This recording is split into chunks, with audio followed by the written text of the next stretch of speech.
let us turn to the agenda item 2B, address by the Director General, Dr. Chan. And let me, on behalf of us all, welcome you to this regional committee. We are very pleased that you are with us. During the last 10 years, you have honored this committee on numerous occasions, and you attend nearly all regional committees in Europe, which we greatly appreciate. Now it's my honor to invite you to address this committee one last time as our Director General. The floor is yours, Dr. Chan. Thank you, Mr. President, Mr. Executive President, Madam Vice President, all representing member states here, and of course, Honorable Rapporteur, Excellencies, Honorable Ministers and distinguished delegates, my dear Susanna, ladies and gentlemen, a very warm welcome and good morning to all of you. And let me join the President to thank Susanna for making arrangement for an excellent evening. It's a very good relaxation for somebody who traveled more than 20 hours to come and join you. So it is indeed a great pleasure. I have been saying, this region is actually, if not the best, one of the best regions. And I'll tell you why. This region, with its largely affluent populations and stable democracies, has always been a frontrunner in matters of health, addressing problems that would later become important for the rest of the world. This region was the first to recognize the significant impact on health of environmental factors, including air pollution, toxic wastes, and tainted food and water, and call for urgent action. From the first United Nations Conference on the Human Environment held in Stockholm, and mind you, in 1972, to last year's climate agreement in Paris, your capitals have been the seat of historical turning points in global environmental policy. Thank you for that. This region was the first to raise the alarm about the rise of non-communicable diseases, to profile the role of lifestyle choices, and to define the policy approach that aimed to take healthy choices the easy choices. In parallel, you redefined the meaning of multi-sectoral collaboration, going beyond traditional work with friendly sister sectors like education, nutrition, and housing to take on the behaviors of powerful economic operators like the tobacco, alcohol, and food and beverage industries. Your countries have used the tools of advanced democracies, including legislation and fiscal measures, to confer population-wide protection against these behaviors. You also broadened the base of preventive actions to embrace the social determinants of health as far upstream as possible. The need for health in all policies and for whole of government and whole of society approaches was first articulated in this region. You were the first to advise ministers of health on practical ways to engage non-health sectors, including economic arguments that make the case for policy coherence. Thanks to you and to many countries in other regions for the successful negotiation on FENSA. That was groundbreaking. Without FENSA agreement, I don't believe countries can implement the SDG going forward in the next 15 years. The Tallinn Charter,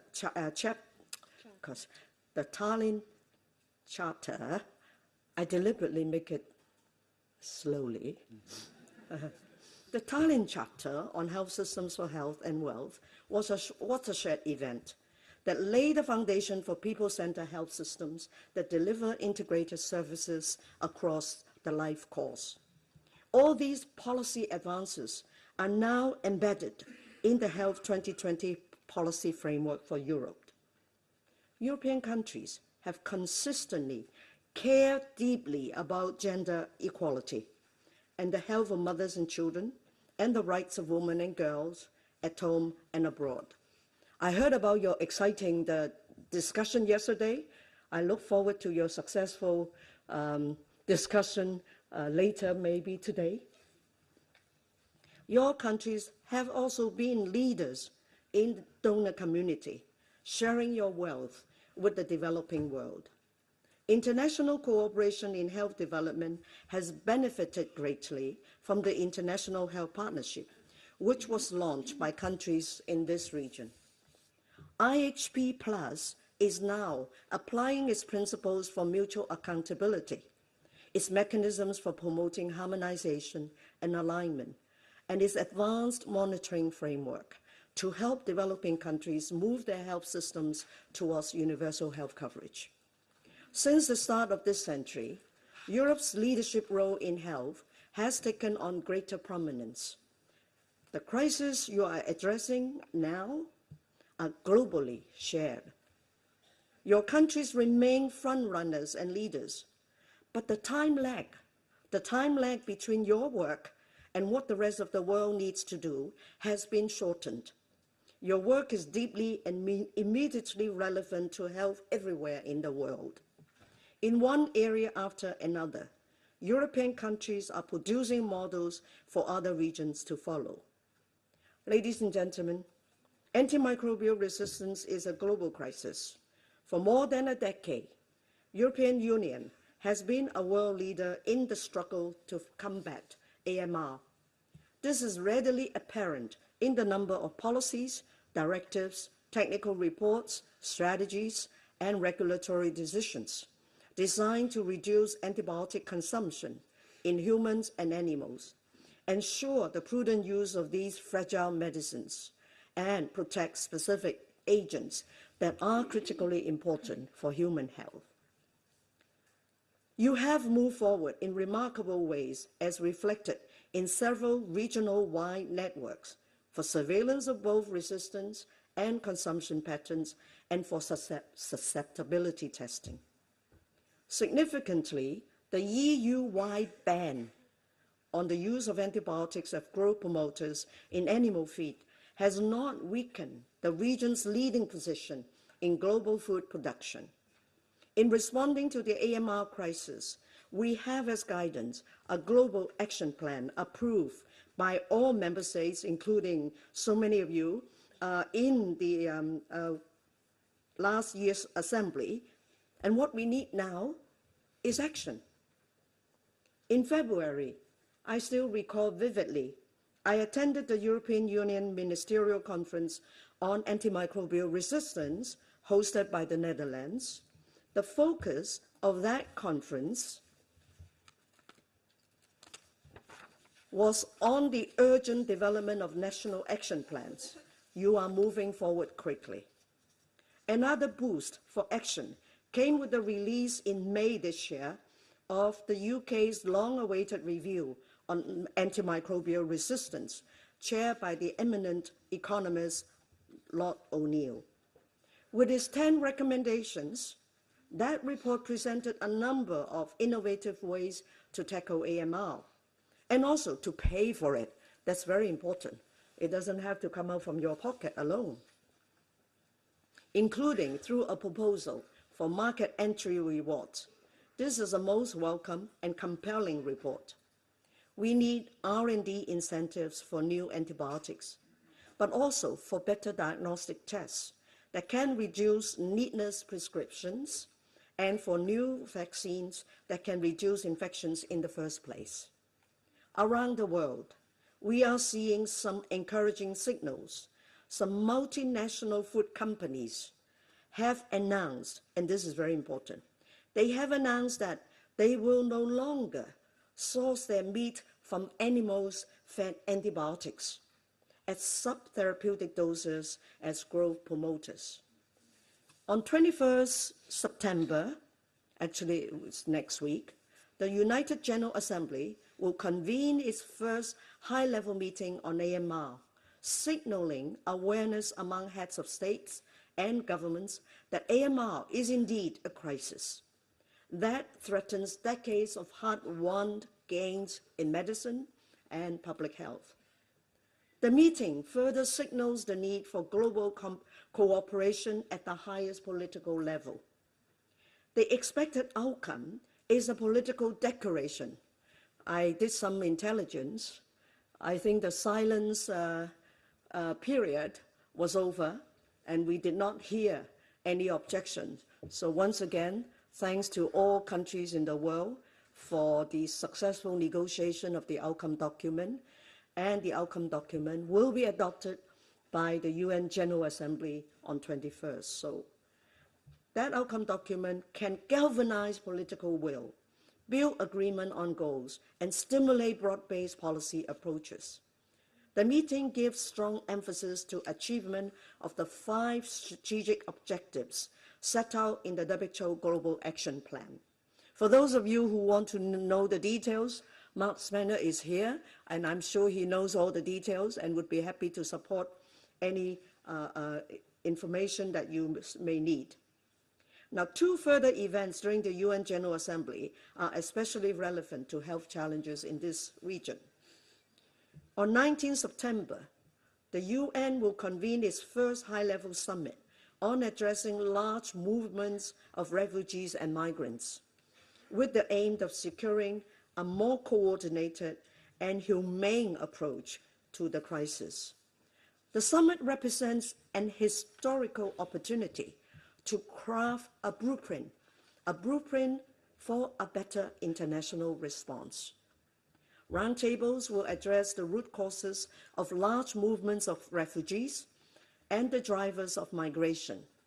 Consider a global compact for sharing the responsibility for refugees with due respect for international law, and address the vulnerability of refugees and migrants during their journeys. Ladies and gentlemen, more than 1 million refugees and migrants entered the European region in 2015. During that year alone, more than 3,700 people seeking to reach Europe are known to have died or gone missing at sea. The despair continues, with already more than 3,000 lives lost this year. This is a great human tragedy. The wars in Syria, Iraq, and Yemen are humanitarian catastrophes. All these issues are highly charged politically. Your strategy and action plan for refugee and migrant health is evidence-based, objective, principled, and guided by a respect for human dignity and human rights. I agree entirely with your assessment. This is not an isolated crisis, but an ongoing reality with medium and longer-term implications for security, economies, and health. People seeking refuge in your countries include many elderly and disabled persons, as well as an increasing number of unaccompanied children. I respect that the capacity of individual countries has been pushed to the limit. Thank you for your generosity. Let us all hope that the UN summit will deliver a better way of collectively addressing this tragedy. That ultimately means addressing root causes, like global inequalities and standards of living and opportunities, and seemingly endless armed conflicts. Military forces that drop barrel bombs and poisonous gas on civilian populations are deliberately target hospitals should not be allowed to operate with impunity. The UN General Assembly will also launch the report of High-Level Commission on Health, Employment, and Economic Growth. On that, I'd like to thank President Hollande and President Zuma of South Africa for co-leading the Commission. The report proposes solutions to address the deepening mismatches and inadequacies in health workforce. Under the pressure of demographic aging, the heavy burden of NCDs, including dementia, and rising public expectations for care. The World Bank estimates that the world will need an additional 40 million healthcare workers by 2030. By that same date, WHO projects a shortfall of 18 million health workers, primarily in low and middle income countries. To address this imbalance, the Commission's report articulates a powerful narrative that views investments in health workforce as contributing to more equitable health care, the creation of millions of decent jobs, and the promotion of economic growth that is inclusive, especially for youth and women. Can you imagine the number of jobs that can be created in the health sector? Health is an investment. It is not just an expenditure. Addressing health workforce needs is another important area of the European leadership. I'm sure you remember, how so many countries in this region championed the WHO Global Code of Practice on the international recruitment of health personnel. Mr. President, on that, I would like to, remind colleagues the important contribution of, President, a lady president from Ireland, for her leadership to help us to successfully negotiate that code. I still remember this was a discussion, mind you, in rather unusual places, in ladies' bathroom, about how to, overcome the last hurdle of difficulty to get a consensus. So sometimes a woman's talk in unusual places may achieve a good outcome. So this is a very interesting anecdote as I was reflecting on how difficult the negotiation was for this code. But thanks again to flexibility of member states, and we were successful in that negotiation. This region, Mr. President, is both a source and a destination of international health migration. The new, let me quote, brain drain to brain gain project is measuring workforce migration and implementation of the code in selected source and destination countries. In collaboration with OECD and Eurostat, you are also systematically strengthening the database for evidence-informed workforce policies and investments, with the aim of building a sustainable health workforce in every country in the region. Ladies and gentlemen, the European region enters the era of sustainable development with a number of new strategies and action plans for priority challenges facing this region. Again, the way you address these challenges, the solution you find, and the strategies you apply will provide a model for other regions to follow. The HIV situation is critical. Against a backdrop of declining global incidence, new infections in this region is worrying. It increased by 76% between 2005 and 2014, and more than double in Eastern Europe and Central Asia.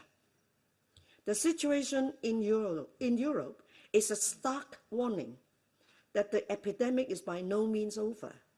How you adjust the control program to reach key populations at higher risk and expand coverage with high-impact interventions will provide important lessons. You will be considering the region's first action plan for viral hepatitis, emphasizing the need to give special attention to the most affected groups and those most at risk. The plan addresses multiple challenges, but how you address two in particular will be especially instructive. The high risk among prisoners and people who inject drugs, and the extremely high cost of novel therapies for hepatitis C. These costs make the affordability and sustainability of treatment problematic, especially given the number of people in need. I was pleased to note the technical briefing on access to new high-priced medicines. In the past, discussions about drug prices tend to focus on the importance of affordable prices to improve access in the developing world.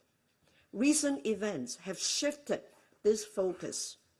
Several high-profile instances of exploitation by pharmaceutical companies have provoked expressions of outrage. Outrage in the media and by the public, patients groups, and parliamentarians. Even the richest countries in the world cannot afford new treatments for common conditions like cancers and hepatitis C that cost from $50,000 to $150,000 per patient per year. This trend is the opposite of sustainability.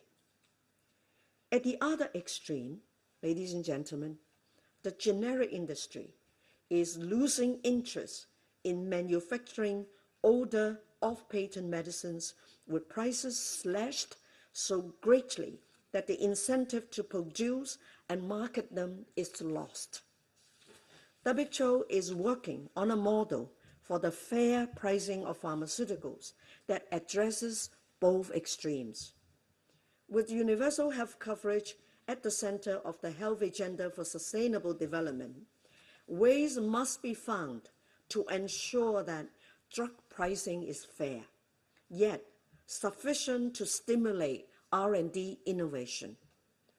In other cases, technical innovations are helping to reduce costs, especially when they support people-centered care that extends to the community and household levels. Examples include rapid diagnostic tests, self-monitoring tools and exercise. I have one on my left wrist here. I can check my steps for the day, and I can check my blood pressure. Not yet. I can check the steps, and also how I sleep. I've been sleeping okay last night, but not so when I was moving to other parts of the world. So, as I said, innovation is important going forward, especially for health promotion, because nowadays it's very difficult for governments to tell people what to do. It is more important and more productive for governments to provide information, to empower individuals to take personal actions, to take family actions, to stay healthy and happy. And as I said, examples of innovation would include rapid diagnostic tests, self-monitoring tools for diet and exercise, and devices that enable blood pressure measurements to be taken at home. Your action plan for the prevention and control of NCDs is especially rich in lessons, given your long experience in tackling these diseases and recent sharp declines being recorded in many countries in this region.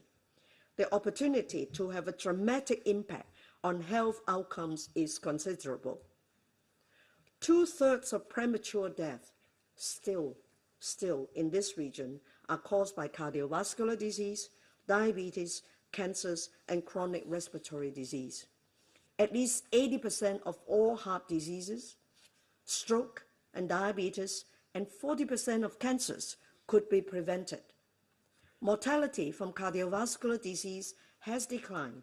A clear downward trend in smoking continues, and alcohol intake is steadily decreasing, though improvements are slower in Eastern Europe, and people in the lowest income groups suffer the most. We are seeing some good progress and success in tobacco control. This year, the European Court of Justice upheld the 2014 EU Tobacco Products Directive, which is based on the WHO Framework Convention on Tobacco Control. Countries in this region are also leading the drive to introduce plain packaging. In May, France and the United Kingdom brought into force laws for plain packaging. Both countries have made great efforts to make the packaging less attractive. Other countries, including Hungary, Ireland, and Norway are also moving forward. Public health has won one extremely important battle. After 6 years of harassment by the tobacco industry and its lawyers, tiny Uruguay, with its population of 3.5 million people, defeated the world's largest tobacco company. In July, an arbitration court run by the World Bank ruled that Uruguay had the right to continue its anti-tobacco policies and order Philip Morris to reimburse the country for some $7 million in legal costs. This is a landmark victory for tobacco control, as it upholds the right of a sovereign government to protect its citizens from a deadly and addictive product, and gives precedence to that right. So ends a cynical attempt by a rich multinational giant to battle a small country with limited resources as a cautionary example for the rest of the world. This time, the good guys won. But be aware, yes.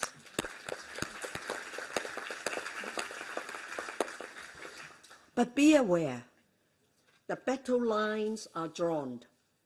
In a world full of so many uncertainties, economic, trade, and industry considerations can dominate the agenda and override the best interests of public health. As noted in your report, industry is re-emerging as a force of opposition to progress in tobacco and alcohol control, and is impeding efforts to improve diet. Powerful instruments, including the WHO Framework Convention and the EU Tobacco Products Directive, are not being used to their full extent. Through skillful and successful marketing, and by modifying product design features, the tobacco and alcohol industries have created a fast-growing market for female and underage smokers and drinkers. You also need to engage with the food industry. We must engage them, and we must encourage them and give them the incentive to do the right thing for people. Up to 3/4 of salt consumed in this region is pre-added by the food industry. Baby food can contain up to 30% free sugars, and saturated and trans fats are far too common in diets.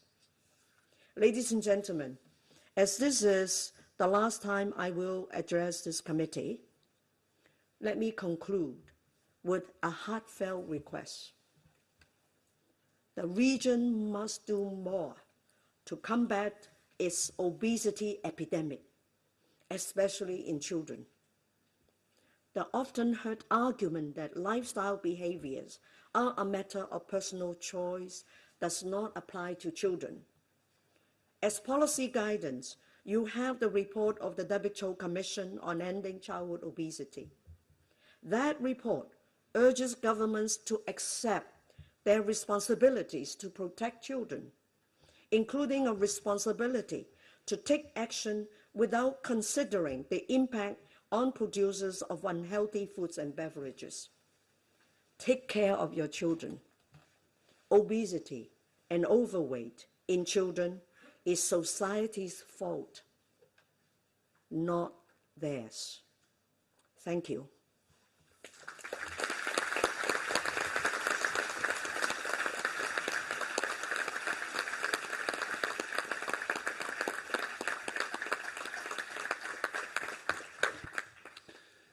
Thank you, Dr. Chan, for sharing with us your leadership views on the work and future of the organization. I'm sure there will be a number of comments and questions on the issues you raised, and I now ask delegates wishing to speak to raise the nameplates. You take down the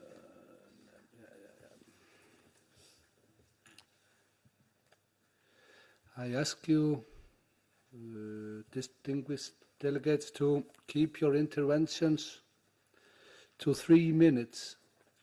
To 3 minutes, so that all those wishing to speak have the opportunity to do so.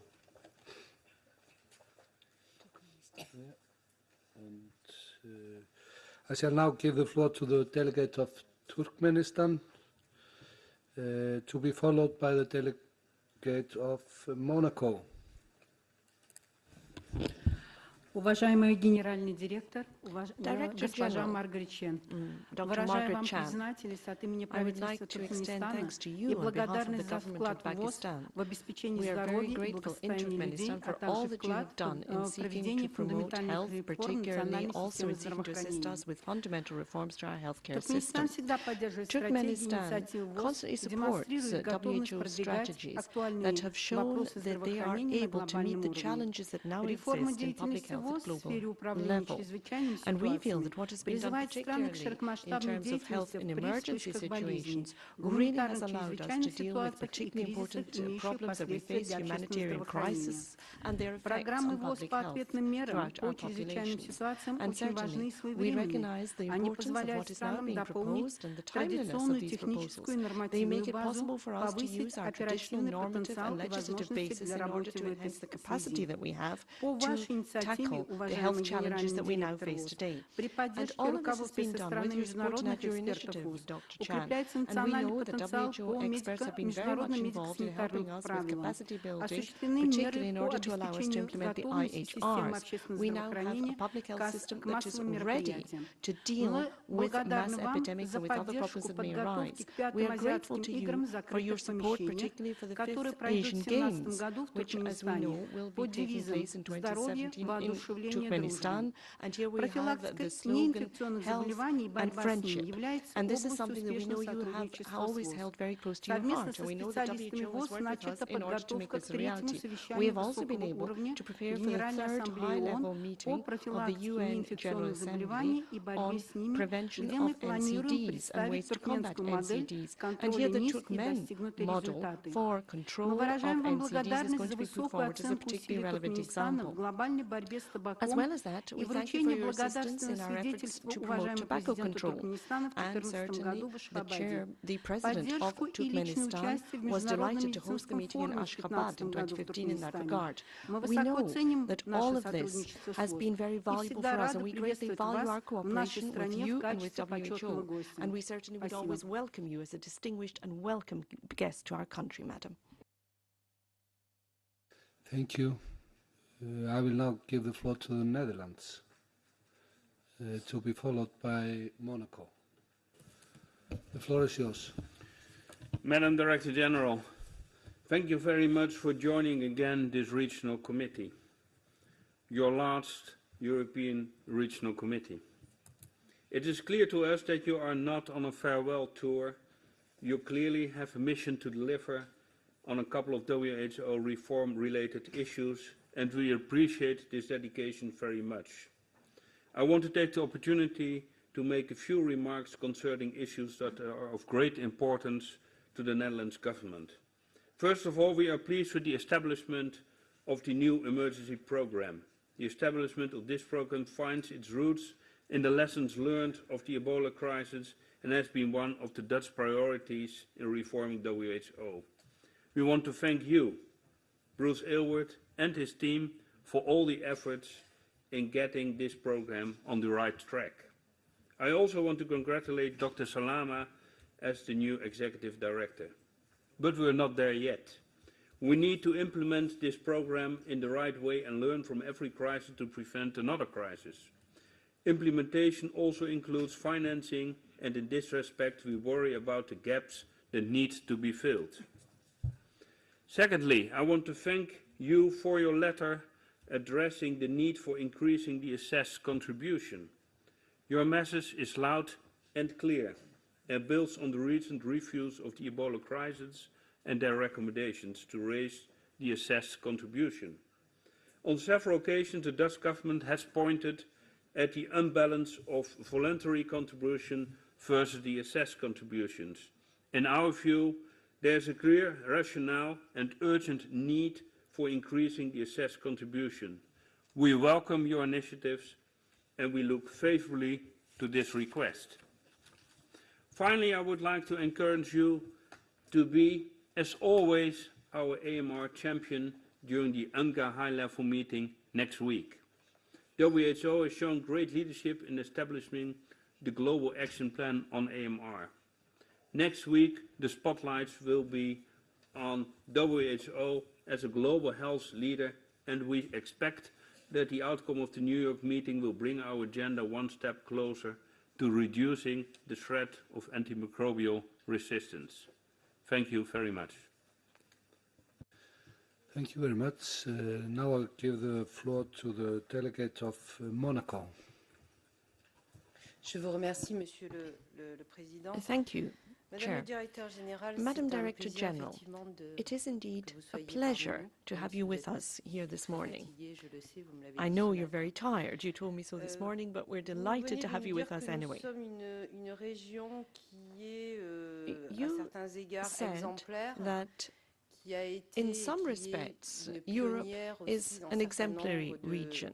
It's domaines. been a groundbreaker Cela in signifie a number aussi, of je pense, areas. que nous pouvons And être I considérés think comme that une means région où vous that pouvez we tester could also be seen as a kind of testing Et pour ground for suivre ce certain qui vient d'être things. dit par And les just taking Pays-Bas, up what has been said by vous the nous avez Netherlands, écrit le 19 juillet concernant les I contributions recall obligatoires. Nous that on the allons 19th discuter of July, du when talking programme about budget assessed pour le contributions, prochain you wrote to biennum us demain. and you were Donc, referring il nous semble to budgetary fondamental que considerations. Tomorrow, vous actually, we're going to be élaboriez sur ce discussing sujet, que vous the nous disiez quelle budget. est votre And vision I really pour que nous would puissions, like to know au cours about de your nos discussions de vision demain, for the évoquer future, cela. for the Je budget souhaitais aussi and the level of revenir sur contributions so la that we could réforme des refer to that in our urgences. discussion Et là aussi, tomorrow. comme viennent de le That's dire one point. Secondly, on the Pays-Bas, issue of emergencies, again, nous I reiterate a remercions point et made nous by the saluons tous Netherlands. les efforts qui ont été We accomplis are par grateful le for and Dr. we Elward. commend Nous all of the attendons de work voir done by ce Dr. Edward, and we very que le much Dr. Salama va await mettre en the place. outcome of what has been Mais, done. We il want nous to semble see what important Dr. Salma is now going to que put in nous ayons place. véritablement un But point in de saying that, we situation also sur think tout it's ce qui a very été important fait. Dimanche, that we nous avons take stock commencé à évoquer of cela. everything that has been done thus far. We Lors d'une started réunion talking about informelle, this et on pour en Sunday revenir at aux questions our informal budgétaires, meeting, and coming back again and nous linking this sachions to exactement the où nous budgetary allons issues, we dans really cette know where we direction are et and where comment we're nous going allons, with this. And nous we allons y need aller. to know Donc, ces exactly précisions how we're seraient going to extrêmement get to where we importantes want to pour go. nous, I think this is puisque, very important. I think it's cela important rejoint des points for que nous avons à all l'ordre of du us, jour, tant aujourd'hui and que this demain. is certainly Je vous relevant remercie. to agenda items we're going to be discussing both today and tomorrow. Thank you. Thank you very much. Now I give the floor to the delegate of Norway. Thank you, Chair. We wish to use the presence of the DG to make a few remarks on the proposed programme budget for 2018-19. First, the financial situation for the Health Emergencies Programme is of significant concern for us. As we know, implementing the new Emergencies Programme requires a large scale-up of activities at all 3 levels of WHO. And for this purpose, we are also invited to consider an increase in budget ceiling. We strongly urge fellow member states and other donors to contribute to this programme. Against this backdrop, we welcome that a proposal for increasing the assessed contributions will be presented. We would encourage the Director General to develop a concrete proposal and present it to member states as soon as possible. Secondly, we are also concerned about the proposed cuts in funding for transparency, accountability and risk management. Both external and internal reviews have repeatedly pointed to risk management as a systemic weakness of the organization. We have long argued that IOS and other risk management structures are undersized. We are very pleased with the work of the still fairly new Transparency, Ethics and Risk Management Unit, which has achieved a great deal in a short time. We would be opposed to any weakening of the important work in this area. Lastly, DG, we appreciate that you continue to be a strong champion for tobacco control and for the implementation of the Framework Convention on Tobacco Control. It is important to make sure the Convention remains politically as well as technically relevant, considering the challenges we face, including in achieving the SDG agenda. Thank you. Thank you, Norway. And now I will give the floor to our Regional Director, Madam Susanna Jakob. Thank you very much, Mr. President. I would like to use this opportunity to thank Margaret Chan again and again for being here with us today, but also in all the regional committees during her tenure in office.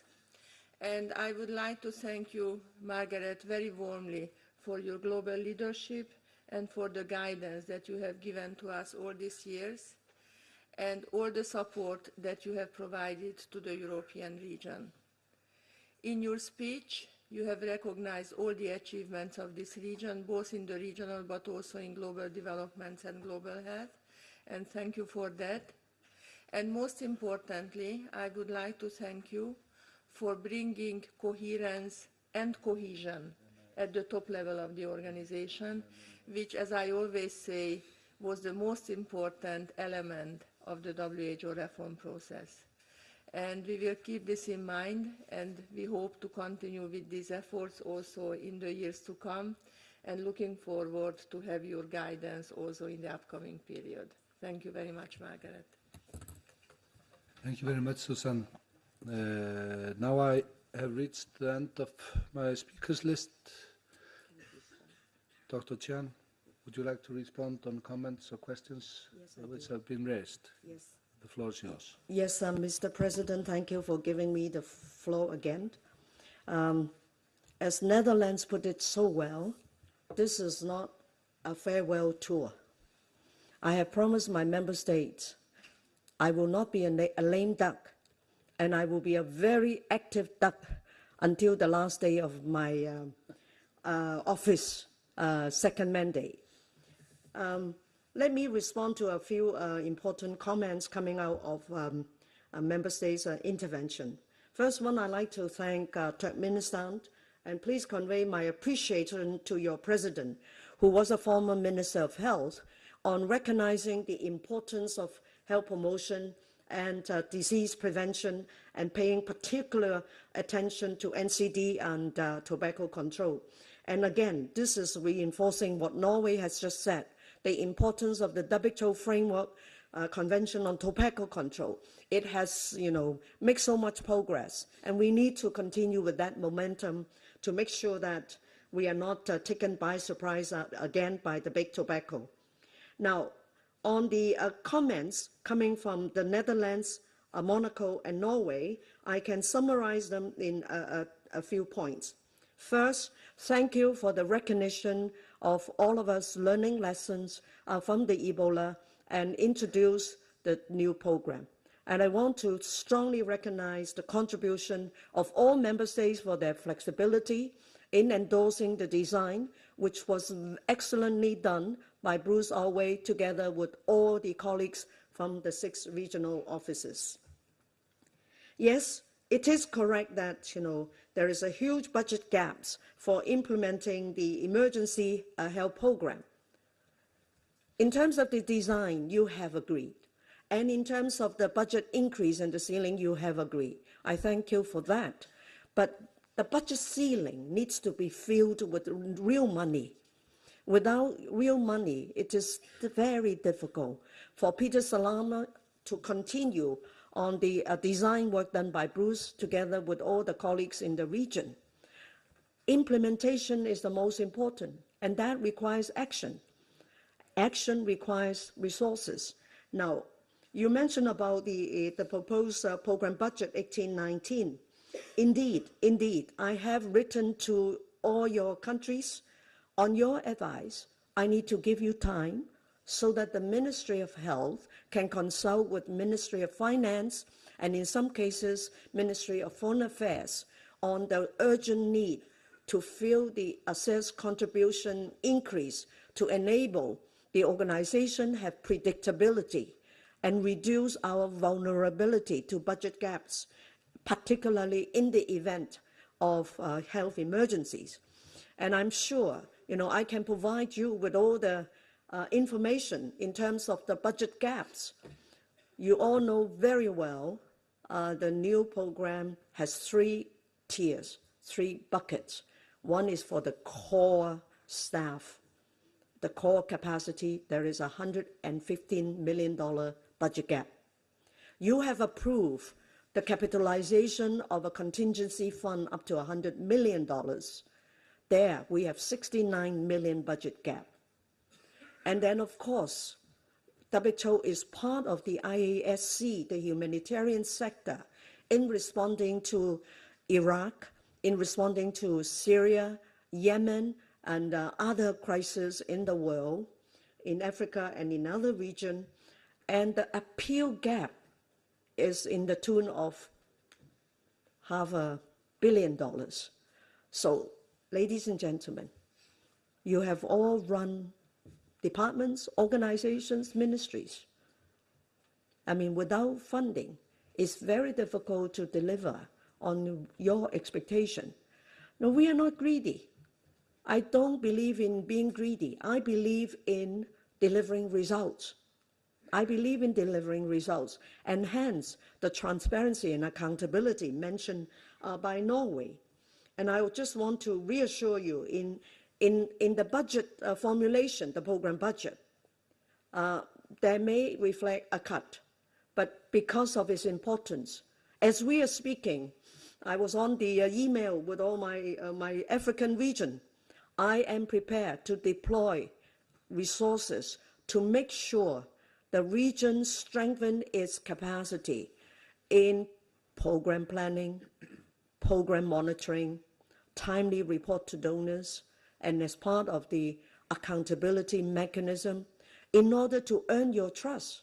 Without earning your trust, you will not put money in the organization. So it is the transparency and accountability that matters the most. As you know, one potential candidate called me an outgoing DG. I may be outgoing, but I'm not going out yet. I just want to send that very strong message. I still have 10 months, and within 10 months, a lot can be done. And I'm determined to work with all my regional directors to show to you what we have collectively agreed at the World Health Assembly will be implemented, even within budget resources. I told you all the budget gaps, but in order to show my commitment to the organization, to be a strong actor, this is what you want, and allow me to quote German Chancellor Merkel's comment again, WHO is the only organization that is with universal legitimacy to implement the IHR in the event of any health crisis, be it man-made or a natural disaster. And in some cases, it is, of course, caused by pathogens. So we would rise above to the challenge, but we need to work together and with your support. Now, you've been asking me to give you an indication on the assessed contribution. I have made reference in the letter to your government about the SG, Secretary General's high-level panel recommendation of 10% budget increase in assessed contribution. So we'll take it from there. I'm listening. I'm going around to the 6 regions. Part of my job is to listen to what is a realistic figure for member states. So let's start with 10%. And I don't mind to tell you, I've been to Afro region and the Southeast Asia region. Both of them, member states in those 2 regions, strongly support a strong assessed contribution increase. This is the 3rd region. And as I said, this is a region where so many of your countries have been so generous in sharing your wealth through WHO with many countries in the world. So this is my, signal to you. So let's start from there. Maybe in some informal sort of dialogue, you can give me some guidance. Mr. Chair, I think I have responded to the important messages coming from the countries. Rest assured that a lot more can be done within the remaining 10 months before I pass over the baton to the next Director General. Of course, you know, on AMR, I am extremely pleased with the outcome. As I said, the outcome document has already passed the silence period, so it will go formally forward to the UN General Assembly next week for endorsement. And I know that some of your presidents or your prime ministers will be addressing the AMR. So let me thank you for that. High-level political commitment, and their voice would be so important in New York meeting next week. Thank you, Mr. President. Thank you very much, Dr. Chan.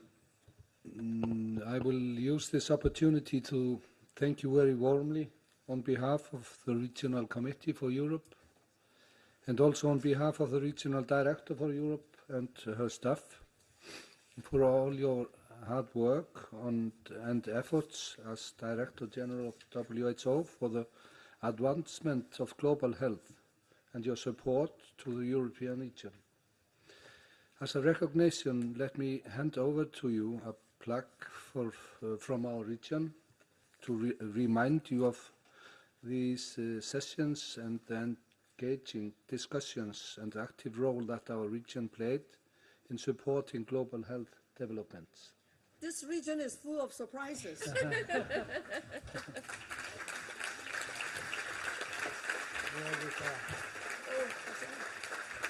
Oh, thank you so much. thank you very Thank much. you so much. Thank you. Thank you, DG, and thank you for all your support and everything you did for us. Thank you. Thank you. Do I have a dance You want to dance? later on? For singing. Oh, later. Okay. Thank you. Thank you very much. Thank you. Oh, beautiful flowers. Thank you. We just put it here. Thank you.